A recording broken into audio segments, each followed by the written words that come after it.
Meanwhile, what are Democrats doing? Are there committees right now assembling documents, working on timelines?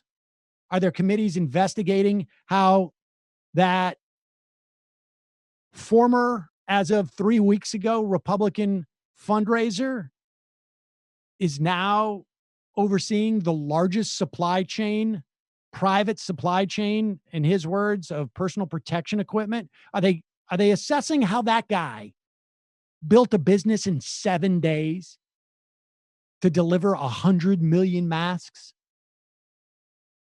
Well, apparently that's too far in the past. Here's Jim Clyburn saying that his new committee will not investigate the preparedness or the response. We're only going to investigate things going forward. That's what Speaker Pelosi is trying to do here, to get out in front of this, to protect the American people so that they can not only save lives, but we can keep fraud and abuse, profiteering, price gouging. We see that already. The governor of New York recently said that masks that he was spending 70 cents for, he's now having to spend $7 for. Is that past price gouging? I think it is. And that's what this committee is all about.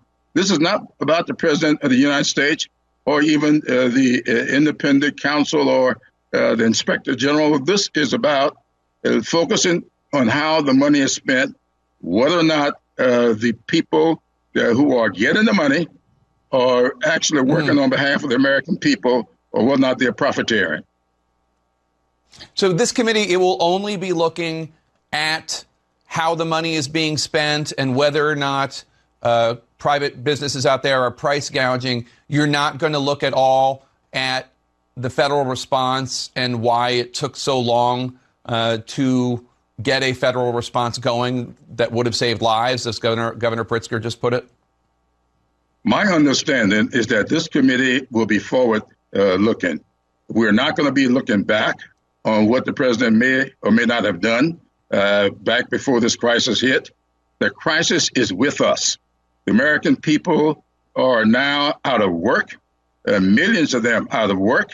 The question is whether or not the money that's appropriated will go to support them and their families, or whether or not this money will end up in the pockets of a few profiteers, terrorists. And that's what I understand we are to do. If we are patterning this after the Truman Committee, and I spent the weekend looking deeply into the Truman Committee and what happened since March 1, 1941, when it was stood up and stayed up for 5 years and would prove to be very, very successful. And I'm trying to base my work on this committee on the history that's found with the work of that committee. I mean, maybe there'll be another committee that will look at this failure to respond, or maybe not. Maybe we just look forward. We don't look back. I don't know how you're going to be able to do the work of policing these things if you don't look back at all.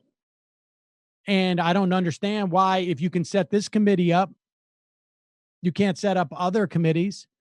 I mean, the Democrats are just completely afraid of being in any way dogged or aggressive on this. They will let the chips fall where they may because they are just convinced it's going to help them electorally. But this is the problem that with the Democrats and the way they've dealt with this before.